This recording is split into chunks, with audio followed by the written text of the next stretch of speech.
Good morning, Susan. At sa barkada ng unang hirit, mga kapuso, nandito nga tayo sa itinuturing na Quiapo ng Laguna, kung saan matatagpuan ang Diocesan Shrine of Jesus in the Holy Sepulchre.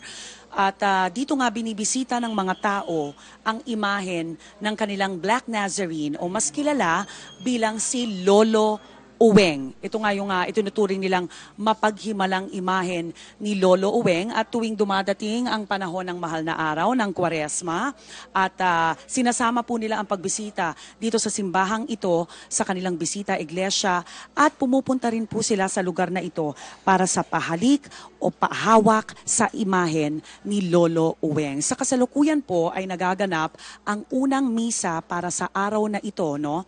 Ito yung huling Biyernes bago ang Holy Week at unang Biyernes naman ngayong buwan ng Abril. Pinangungunahan po ang misa ni Father Rico Villarreal at ang seating capacity ng simbahan 800 pero usually pag ganitong mga panahon ay umaabot ho talaga ng 1,000 lalo na First Friday, no? Umaabot ng 1,000 ang taong pumupunta dito. Mga kapusong Katoliko, paalala din po, ngayong araw ay itinuturing na Friday of Sorrows o Viernes de Dolores, kung saan inaalala natin at nagbibigay tayo ng panalangin sa imahen ng Mater Dolorosa o yung Grieving Mother Mary na nakita niyo po kanina sa inyong mga telebisyon. So mamaya mga kapuso, no, aalamin natin bakit ganito nga ba kasidhi ang debosyon ng mga tao sa imahen ni Lolo Uweng at aalamin din po natin, no, yung iba't ibang activities na aasahan ng mga bibisita dito sa Diocesan Shrine of Jesus in the Holy Sepulchre. Matatagpuan po yan dito sa Barangay Landayan, San Pedro, Laguna. Alright mga kapuso, mag-uumpisa na rin po ang ikalawang misa para sa unang Biyernes sa buwan ng Abril dito po sa Diocesan Shrine of Jesus in the Holy Sepulchre. Dinarayo nga po ito ng mga deboto ni Lolo Uweng at nilalagay din po nila ito sa schedule nila tuwing magbibisita iglesia sa panahon ng Holy Week o Semana Santa. So mga kapuso, yung nakikita nyo po, ito po yung ongoing na pahalik, pahawak sa imahe ni Lolo Uweng na nagaganap po sa likod ng altar. At ito naman po yung kuha ng mga tao na naririto ngayon, no? Kada oras po ng misa ay nadadagdagan po yung bilang ng mga taong dumadalo sa banal na misa. Oras-oras po yan hanggang alas 8 ng gabi. Yun po yung huling misa na magaganap ngayong araw na ito.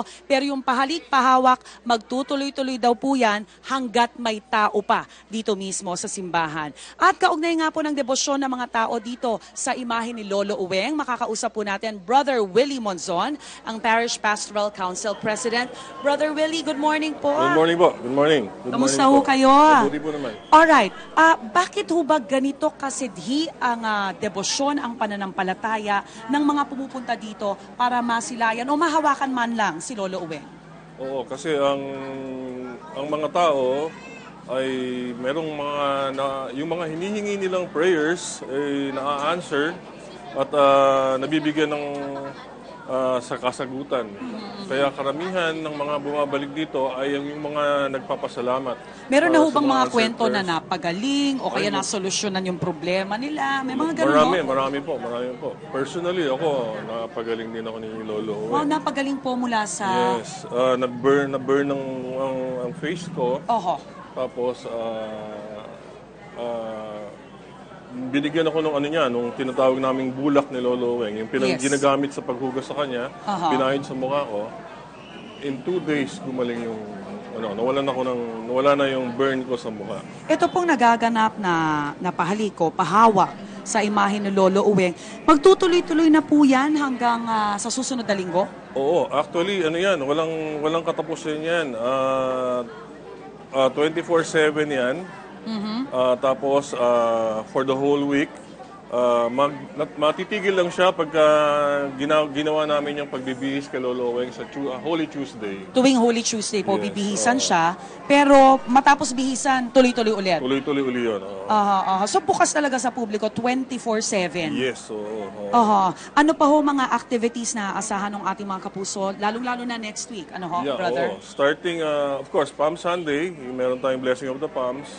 Tapos Monday, meron tayong pabasa. And then sa Holy Tuesday nga, we will do the pabihis kay Lolo Oweng, yung pagpapapalit ng kanyang mantle. Yung pinampupuna sa kanya ng mga bulak, I heard pinapamigay din siya. Ay pinamimigay yon the whole year round. No?